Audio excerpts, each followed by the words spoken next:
Ya, jadi untuk surat panggilan ya, kalau surat somasi kita belum terima, tapi somasi lisan di media sosial kita sudah mengetahui. Dan untuk perihal laporan mereka itu kami sudah mendapatkan surat panggilan ya, khusus untuk klien kami Tiara Marlen. Jadi ini laporan yang hampir sama yang dilakukan oleh kubu Haji F ya, dan dengan sistem yang sama juga menurut saya, yang akhirnya saya kemarin menghubungi pihak penyidik ya, dan saya mengutarakan keberatan kami gitu ya, sebagai pendamping hukum atau kuasa hukum daripada Tiara Marlen, bahwa kami telah menyurati Kapolda Metro Jaya pada saat itu atas laporan EW dan KH karena kami anggap cacat formil. Yang pertama, kami anggap cacat formil. Ya, kami anggap cacat formil. Kenapa? Karena laporannya digabung antara pidana khusus dengan pidana umum dalam satu surat STTPL ya. Artinya di sini saya merasa bahwa ini kurangnya profesionalisme kerja dalam proses penyelidikan ya terhadap penerima laporan awal ini, mungkin pihak SPKT ya di kepolisian. Makanya saya berdasarkan pasal 63 KUHP bahwa satu pidana yang khusus bersamaan dalam satu perkara dengan pidana yang umum, maka harus diutamakan yang khususnya, pidana khusus itu. Maka ketika surat STTPL ini dicampur ya, ada pasal 310 311 yang termaktub dalam kriminal umum ya, ada juga pasal 27 ya Undang-Undang ITE digabungkan dalam satu STPL. ini saya nggak berkenan gitu loh. Makanya kemarin saya berbicara dengan pihak kepolisian ya, penyidik, saya bilang, Bang, kami akan datang dengan surat panggilan ini, kami menghargai prosesnya ya, tapi kami datang untuk mengajukan surat keberatan lagi gitu, surat permohonan pelindung hukum kepada Kapolda Metro Jaya dan Kapolres gitu. Dan kami berikan kepada Kasat Reskrim ya di Polres Depok. Kenapa? Karena hal yang sama diulang-ulang lagi gitu kan. Ini kami bukan ingin mempersulit ya proses penyelidikan, tapi kami ingin meluruskan pola kerja agar lebih profesional dan proporsional lagi di tubuh Polri ini.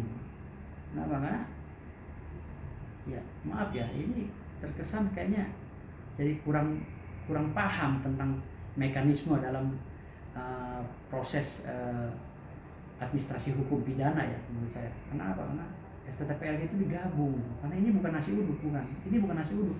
Ini urusan hukum. Kalau nasi uduk boleh dicampur, tapi kalau ini urusan hukum nggak boleh. Ini bukan nasi uduk. Saya bilang ini bukan nasi uduk, jadi campur-campur. Karena ada pasalnya, pasal 63 KUHP. Gitu. Tidak boleh suatu pidana yang khusus dicampur dengan pidana yang umum dalam satu surat. Dan alhamdulillah pihak Polda Metro Jaya pada saat itu mungkin mengerti, sehingga proses penyelidikan terhadap klien kami mungkin tidak diteruskan. Kalaupun diteruskan, kami akan melakukan upaya-upaya seperti pengajuan pra-peradilan dan lain-lainnya. Tapi kan kami tidak mengharapkan itu. Makanya kami memberikan masukan agar pihak SPKT ya, penerima laporan awal ini membenahi kinerjanya gitu, biar tidak terlihat tidak profesional gitu kan. Biar terlihat tidak profesional gitu kan. Tidak terlihat tidak profesional gitu. Artinya di sini kami mengajukan keberatan, dan kami datang ke Polres besok jam 4, kami akan datang gitu. Dan bahkan saya meminta untuk membaca berita acara pemeriksaan ya. Siapa saja sudah diperiksa, siapa saja pelapor, siapa saja saksi, kami ingin membaca itu karena hak kami sebagai kuasa hukum gitu loh. Apa saja barang bukti dan alat bukti yang mereka bawa, ini hak kami. Makanya saya udah bilang pada penyidik kemarin, Bang, saya akan baca semua BAP. Kalau BAP ini diada-ada gitu kan, ada tendensi di sini, tendensi khusus itu, maka ini saya akan akan protes gitu, mungkin protes lebih keras lagi gitu. Makanya saya bilang tadi sini, untuk membackup klien kami ini, boleh saja kami ini sekarang ini dituduh ya kan bersalah oleh pihak sana gitu. Tapi ingat, kami juga punya hak untuk membantah, bahkan melapor balik gitu. Saya bilang kami belum melakukan apa-apa selama ini. 2 kali klien kami dilaporkan, kami belum melakukan apa-apa, lapor balik pun enggak, karena kami masih memikirkan rasa kemanusiaan. Nah Bang, berarti besok itu pemeriksaan sebagai saksi berarti ya Bang ya? Ya, saksi untuk klarifikasi. Saksi untuk klarifikasi. Nah mungkin kan suratnya udah datang Bang, itu dilaporkan atas apa sih Bang mungkin? Itu yang saya bilang tadi, atas pencemaran atas fitnah terhadap orang yang sudah meninggal. Mungkin maksud mereka pasal 310 311 ya, tentang pidana umum. Lalu pasal 27 ayat berapa itu tentang undang-undang ITE, pidana khusus itu. Tapi ini kan nggak lucu kalau disatukan, digabungkan, karena kan di sini jelas-jelas undang-undang ini dibuat untuk dipatuhi dan dijalankan. Ada pasal 63 KUHP, udah jelas-jelas di situ disebutkan setiap pidana yang khusus ya dengan pidana yang umum sedang berjalan bersamaan perkaranya, maka harus dikedepankan pidana yang khusus agar tidak ambigu. Pihak penyidik atau penerima laporan ini harus mengembalikan lagi laporan ini. Panggil itu si pengacara-pengacara yang pinter dan udah kelas internasional dan luar negeri, mungkin alam lain gitu loh, pengacara-pengacara yang top-top ini, panggil, suruh balik lagi, suruh kembalikan tuh polisi surat laporan itu, suruh membenahi lagi, mau kemana arah hukum kita ini. Administrasi hukumnya sudah dimulai oleh mereka, tapi benahi lagi, perbaiki gitu loh, mau ke pidana khusus atau pidana umum. Makanya saya bilang tadi, Bang, ya kemarin saya bilang sama penyidik, Bang, kami ini mau dipanggil, mau diperiksa atas perkara yang mana Bang, perkara pidana umum atau pidana khusus? Mereka pun kebingungan gitu loh. Jadi pihak penyidik juga bingung gitu menjawab, karena mereka bilang, ini Bang, saya hanya menerima laporan dari depan, dari SPKT kata dia. Tapi penyidik mau melakukan proses. Oh, kalau proses tidak bisa Bang saat sekarang, saya bilang. Kalau untuk proses klien saya tidak akan memberikan itu. Bukan saya menghalang-halangi proses penyelidikan, tapi kalau caranya aja di awalnya sudah mulai salah, P1, P2-nya udah mulai salah, ya kesana-sananya salah, pasti sampai P53 salah gitu. Makanya saya bilang tadi sini, kita awali dulu dengan hal-hal yang baik gitu loh. Coba tolong dikembalikan lagi itu surat STTPL-nya, diperbaiki lagi. Siapa yang mau melaporkan, pasal apa yang mau diterapkan, jangan dicampur gitu kan. Saya bilang tadi, ini bukan nasi uduk, ini urusan hukum. Nasi uduk boleh dicampur. Nah, kalau dari pihak Pak Haji Faisal sendiri ada keinginan nggak sih gitu soal terkait somasi, apakah ingin ada klarifikasi maaf langsung atau gimana? Maksudnya untuk gimana? Untuk kan Kak Tiara dituding memfitnah gitu kan keluarga Haji Faisal gitu. Nah, Pak Haji Faisal sendiri ada komunikasi nggak gitu, ingin klarifikasi maaf dari Kak Tiara? Kalau dari Tiara Marlene ini kan adalah klien kami ini kan adalah salah seorang bisa kategorikan netizen lah ya, tapi netizen aktif yang akhirnya ikut live streaming karena adanya perselisihan paham antara kedua belah pihak ya, dari Pak DS dengan Haji Faisal kan gitu.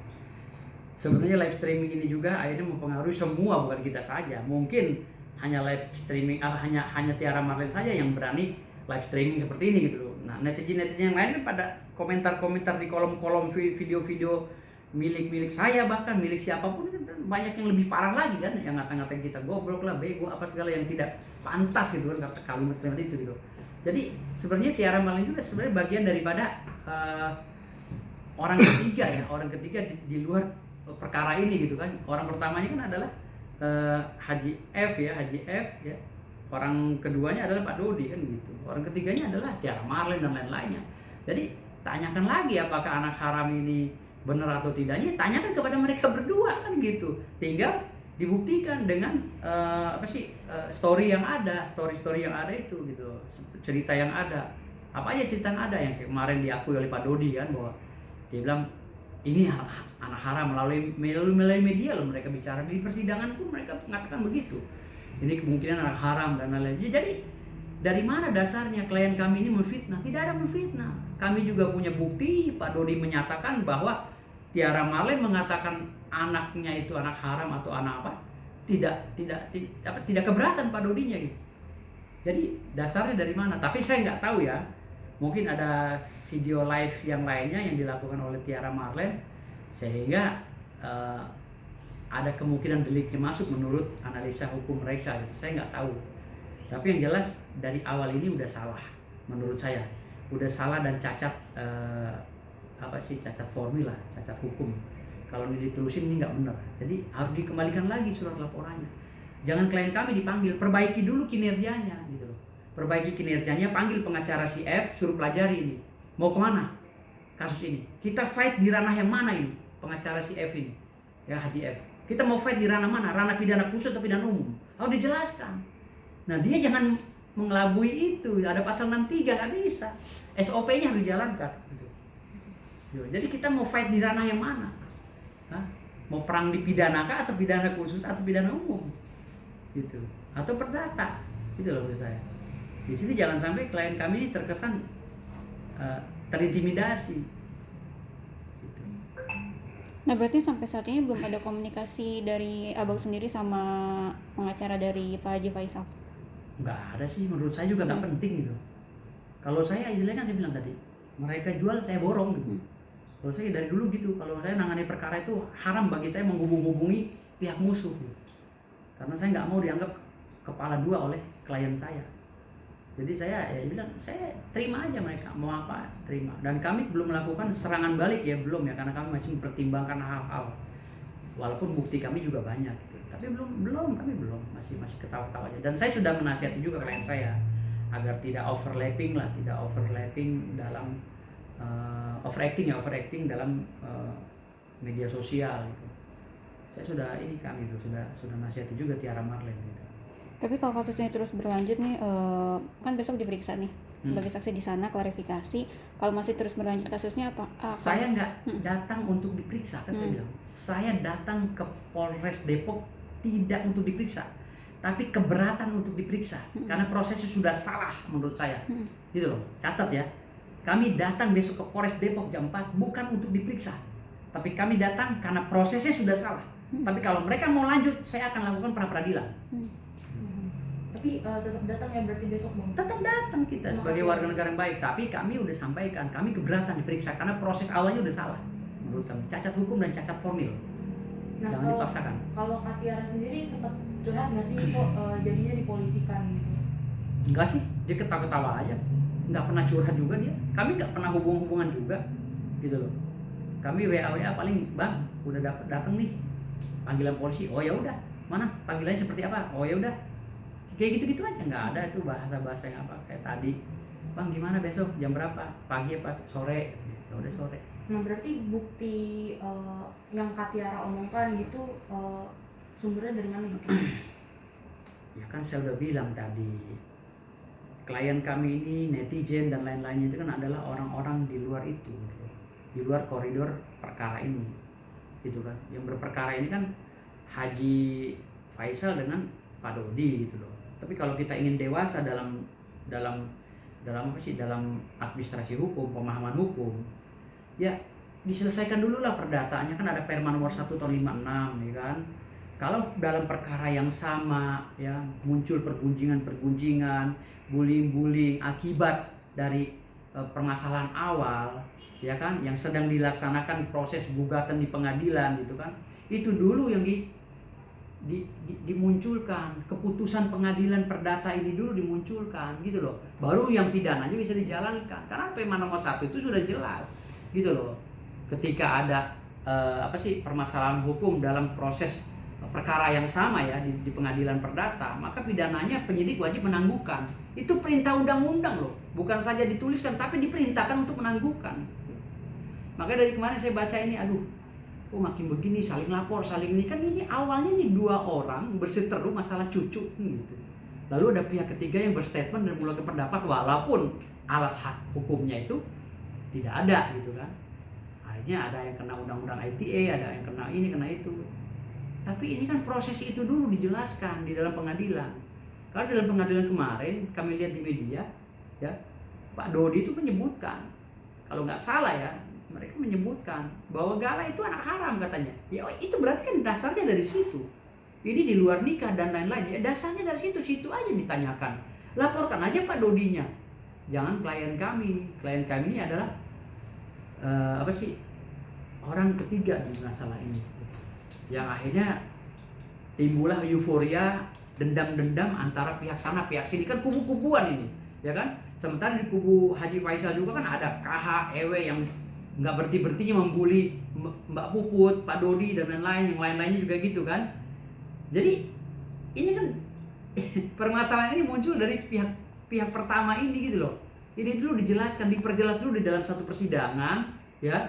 Kita hargai dulu undang-undang dan peraturan, ya. Kalau kita mengerti hukum ya, kalau kita mengerti lain, kalau kita ini nggak ngerti hukum dan ini ya. Jadi kalau kita sama-sama mengerti hukum, hargai dulu nih proses perdatanya, gitu loh. Sambil mengumpulkan bukti-bukti yang lainnya.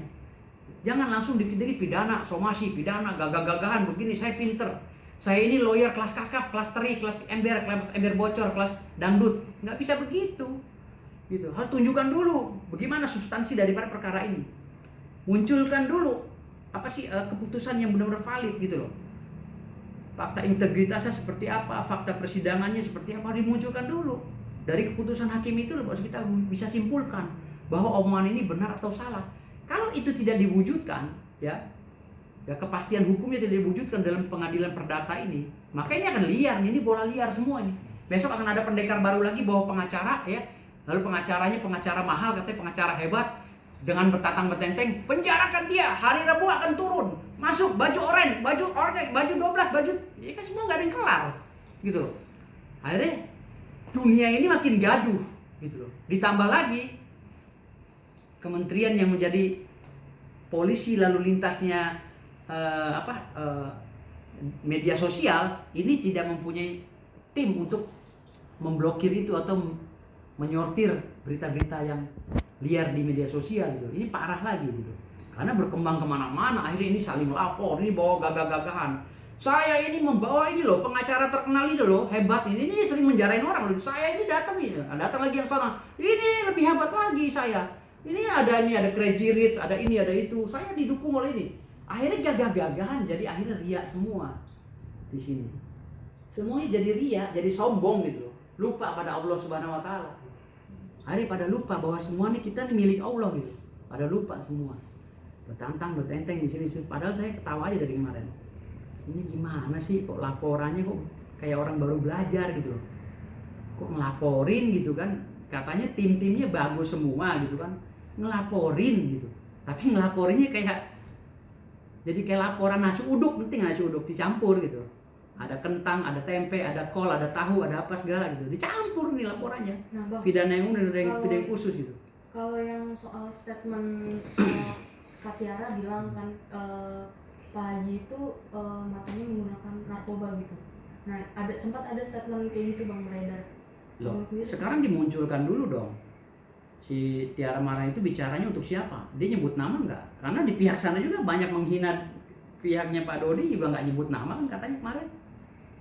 Itu dulu dimunculkan, rasa keadilan itu dimuncul agar semuanya benar-benar menganut prinsip equality before the law.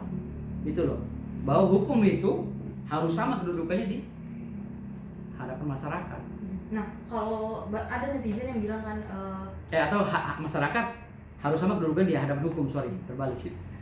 Nah, ada juga netizen yang bilang Kak Tiara ini pansos gitu, ikut-ikut urusan rumah tangga orang gitu.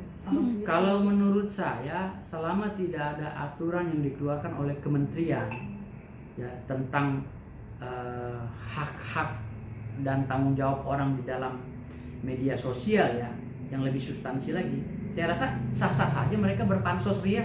Karena nggak ada juga pelarangan dari menteri, kecuali Menkominfo mengeluarkan barang siapa yang pansos tapi kamu meledek orang misalnya atau begini yang melanggar gitu kan nomor sekian, menteri Kemenkominfo, nggak ada juga gitu, nggak ada juga. Paling undang-undang ITE SKP 3 menteri itu yang membenahi pedoman khusus dalam pasal-pasal tertentu ya kan, undang-undang ITE.